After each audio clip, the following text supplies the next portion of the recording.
Hello, my dear students. I welcome you all to my YouTube channel M Ahmad Study Circle. This is the part 2 of the chapter A Story of Cricket from Gulmohar Golden Jubilee Edition Class 6. इससे पहले मैंने इस chapter के part 1 वाले video को upload कर दिया है, जिसका लिंक आपको इसी वीडियो के डिस्क्रिप्शन बॉक्स में मिल जाएगा। तो अगर आपने इस चैप्टर के पार्ट 1 वाले वीडियो को नहीं देखा है तो पहले आप उस वीडियो को देख लीजिए, फिर उसके बाद आप इस वीडियो को देखिएगा ताकि आपका कॉन्सेप्ट क्लियर हो सके। माय डियर फ्रेंड्स, पार्ट 1 वाले वीडियो के एंड में हमने पैरा नंबर 14 को डिस्कस किया था, जिसमें हमने देखा था कि अजीत सैचो का बड़ा भाई सैचो से कहता है कि अरे बेवकूफ, तुम्हें पता नहीं है कि थोड़ी ही देर में वर्ल्ड कप फाइनल मैच शुरू होने वाला है और हम सब अपना खेल खत्म करके मैच देखने के लिए जा रहे हैं। तो माय डियर फ्रेंड्स, चलिए हम लोग पैरा नंबर 15 से कहानी को आगे बढ़ाते हैं। The flat on the third floor of the Usha Kal building overflows with men of all ages.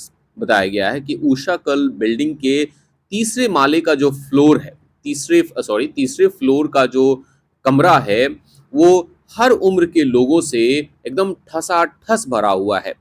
28 of them stuffed together in the living room. और उस एक लिविंग रूम में, मतलब थर्ड फ्लोर के सिर्फ एक लिविंग रूम में कम से कम 28 लोग जो हैं वो भरे पड़े हैं, एक दूसरे के साथ मैच देखने के लिए बैठे हुए हैं। The black and white TV screen is beaming live images from the Lord's cricket ground in London. और उस लिविंग रूम में लगा हुआ एक black and white TV London के लॉर्ड्स क्रिकेट ग्राउंड की लाइव तस्वीरें उन्हें दिखा रही थी। 31 overs later, India have lost 4 wickets and Junior McEnroe his interest. तो मैच शुरू होने के 31 ओवर के बाद का हाल ये है कि भारत ने 4 विकेट गंवा दिए हैं, भारत ने 4 विकेट खो दिए हैं और जूनियर मैकेनरो मतलब हमारा सैचो मैच देखने का इंटरेस्ट खो चुका है। The 60 over game is proving to be far too sluggish for a 10-year-old more accustomed to the quick fire 10 over gully cricket format. और क्योंकि ये 60 ओवर का जो खेल है वो इस 10 साल के सैचो के लिए बहुत ही ज़्यादा स्लगिश, बहुत ही ज़्यादा स्लो और बहुत ही ज़्यादा बोरिंग लग रहा है, क्योंकि कहीं ना कहीं हमारा सैचो जो है वो 10 ओवर के क्विक फायर गली क्रिकेट फॉर्मेट का आदी है। This is not how he imagined his first international cricket match on TV would feel like. और सैचो ने ऐसी कल्पना तो बिल्कुल भी नहीं की थी कि टीवी पर उसका पहला इंटरनेशनल क्रिकेट मैच देखना ऐसा लगेगा या उसे ऐसा महसूस होगा कि वो बोर फील करने लग जाएगा। Where are you going? There are still 4 overs to go before lunch, whispers Avinash as Sacho gets up. अब क्योंकि सैचो बोर हो जाता है इसलिए वो उठकर खड़ा होता है वहां से जाने के लिए। तभी उसका दोस्त अविनाश फुसफुसाते हुए उससे कहता है, अरे कहाँ जा रहे हो? लंच होने में अभी भी 4 ओवर्स बचे हुए हैं। I am going home, McEnroe's match is about to start. सैचो कहता है कि मैं घर जा रहा हूँ, जॉन मैकेनरो का मैच जो है वो स्टार्ट होने वाला है। वहीं जॉन मैकेनरो जो कि एक अमेरिकन प्रोफेशनल टेनिस प्लेयर हैं, जो कि सन 1970 और 80 के बीच में बहुत ही ज़्यादा लोकप्रिय हैं और इसी के वजह से इसके कम्युनिटी में भी सैचो को जूनियर मैकेनरो के नाम से जाना जाता है, क्योंकि यह मैकेनरो का बहुत बड़ा फैन है। There aren't many takers for McEnroe in साहित्य सहावस। अब बताया गया है कि साहित्य सहावस में जितने लोग रहने वाले थे उनमें से किसी को भी जॉन मैकेनरो में कुछ खास दिलचस्पी नहीं थी। Bjorn Borg, my dear friends, इसको आप पढ़ेंगे कैसे? Bjorn Borg. Bjorn Borg is their hero. और एक और दूसरे टेनिस प्लेयर थे, स्वीडिश टेनिस प्लेयर जिनका नाम था ब्योर्न बॉर्ग, वे इनके हीरो थे। कहने का मतलब साहित्य हाउस में रहने वाले लोग ऐसा नहीं कि उन्हें सिर्फ क्रिकेट ही पसंद है, उन्हें टेनिस भी पसंद है, लेकिन टेनिस में उनका फेवरेट खिलाड़ी जो है वो एक Swedish tennis player Bjorn Borg है, न कि American tennis player John McEnroe. सैचो lives in a flat divided of TV. सैचो एक ऐसे कमरे में रहता है जिसमें टीवी नहीं है। He sits in front of a radio, तो फिर वो क्या करता है? रेडियो के सामने बैठ जाता है। The commentator announces John McEnroe is leading 1-0 in the first set versus Brad Gilbert। और तभी रेडियो पे जो कमेंटेटर है वो अनाउंस करता है कि ब्रैड गिलबर्ट के अगेंस्ट ब्रैड गिलबर्ट के मुकाबले जॉन मैकेनरो 1-0 से आगे चल रहे हैं। 6-2 6-2 6-2 इज द फाइनल स्कोर। अब और जब आखिर में मैच खत्म होता है जो फाइनल स्कोर है वो है 6-2, 6-2, 6-2 और इस तरह से जॉन मैकेनरो जो है वो मैच को जीत जाते हैं। John McEnroe is through to the fourth round of Wimbledon और इस तरह से जॉन मैकेनरो मैच जीतकर विंबलडन के चौथे राउंड में पहुंच जाते हैं। Junior McEnroe is through with his dinner और जूनियर मैकेनरो मतलब हमारा सैचो अपना डिनर कंप्लीट कर लेता है। You watch, this target of 184 will be a cakewalk for this formidable West Indian batting lineup, announces Ajit as Sacho walks into the Gwarikar living room once again. अब एक बार फिर से सैचो जो है वो अपना टेनिस मैच जो कि जॉन मैकेनरो और ब्रैड गिलबर्ट के अगेंस्ट था उसे देख करके एक बार फिर से वापस क्रिकेट मैच देखने के लिए आता है। और जैसे ही सैचो ग्वारिकर लिविंग रूम में मतलब जहां पर ये सभी लोग बैठकर मैच देख रहे हैं उसके अंदर आता है, तभी उसका बड़ा भाई अजीत जो है वो सभी से कहता है कि देख लीजिएगा आप लोग कि 184 का ये जो लक्ष्य भारतीय टीम ने दिया है वो इस फॉर्मिडेबल, इस बहुत ही स्ट्रॉन्ग, बहुत ही मजबूत वेस्ट इंडियन बैटिंग लाइनअप के सामने हलवा जैसा है, एक केक वॉक जैसा है।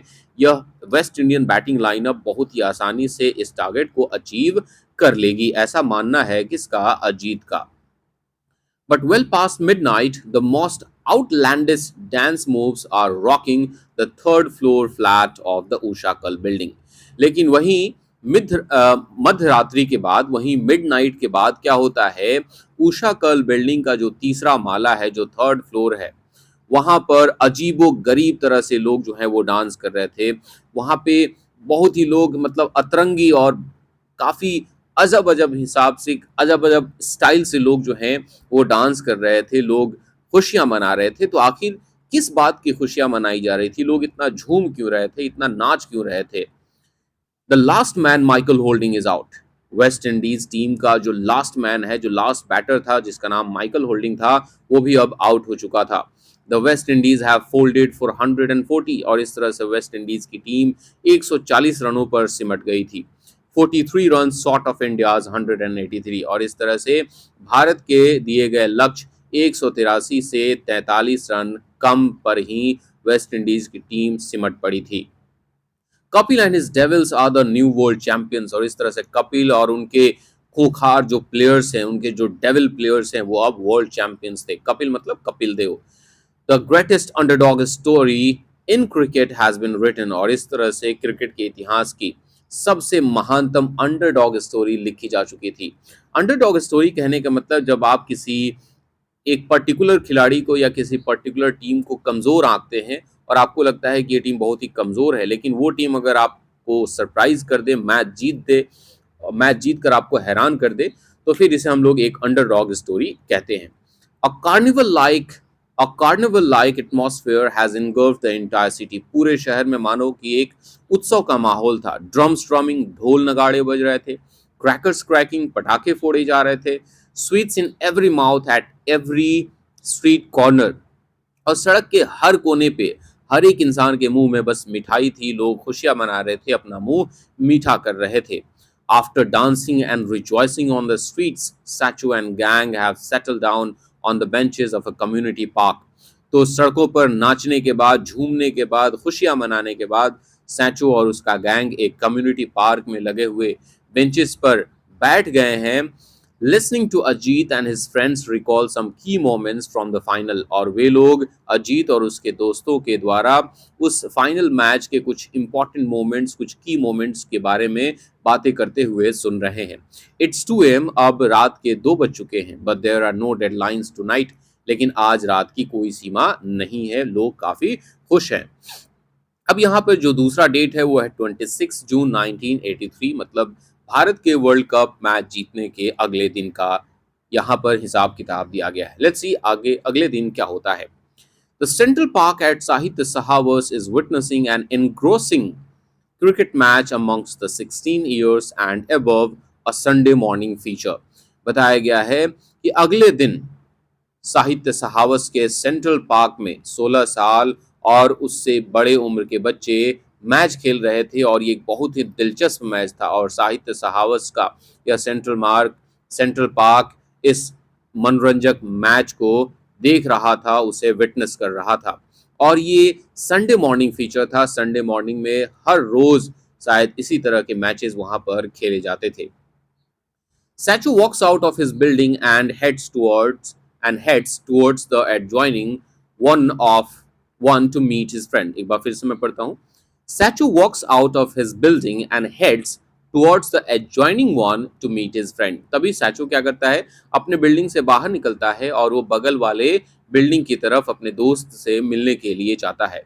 ओए मैकेनरो साउट्स द बॉलर, तभी बॉलर चिल्लाता है, ओए McEnroe you want to play with us, क्या तुम हमारे साथ खेलना चाहोगे, क्या तुम हमारे साथ खेलना चाहते हो? We are one guy short, हम में एक लड़का कम है, हमारे में एक प्लेयर जो है वो कम है, तो क्या तुम हमारे साथ खेलना चाहते हो? सैचो ग्रिन्स, अब इस बात को सुनकर सैचो मुस्कुराने लगता है। वो इस तरह से मुस्कुराता है जिससे कि उसकी बत्ती सी दिखती है, उसके सारे दांत दिखाई देने लग जाते हैं। वॉक्स ओवर टू द सेंटर, और वो चलते हुए मैदान के बिल्कुल बीचों बीच में जाता है, सेंटर में जाता है। And given a bat to hold, और उसे पकड़ने के लिए एक बल्ला दिया जाता है। ही बेंड्स, वो नीचे झुकता है। And takes a leg stump guard, और वो लेग स्टम्प गार्ड लेता है, मतलब लेग स्टम्प से खेलने के लिए तैयार होता है। Sachin Ramesh Tendulkar is ready to face the next ball, और इस तरह से सचिन रमेश तेंदुलकर अगला बॉल खेलने के लिए तैयार हैं। तो माय डियर फ्रेंड्स, वो सैचो कोई और नहीं था बल्कि गॉड ऑफ क्रिकेट, क्रिकेट के भगवान सचिन रमेश तेंदुलकर थे। तो आप देख पा रहे हैं कि सस्पेंस को एकदम कहानी के लास्ट लाइन में जाकर बताया गया है कि वो सैचो कोई और सैचो नहीं बल्कि सचिन रमेश तेंदुलकर ही थे। तो माय डियर फ्रेंड्स, यहाँ पर यह स्टोरी जो है वो खत्म हो जाती है। इस चैप्टर का एक्सप्लेनेशन आपको कैसा लगा, आप लोग मुझे नीचे कमेंट सेक्शन में ज़रूर बताएंगे। वीडियो अच्छा लगा होगा तो वीडियो को लाइक करेंगे, और यदि चैनल पे नए होंगे तो चैनल को सब्सक्राइब करेंगे। मिलते हैं एक नए चैप्टर के साथ, तब तक के लिए टेक केयर, बाय बाय।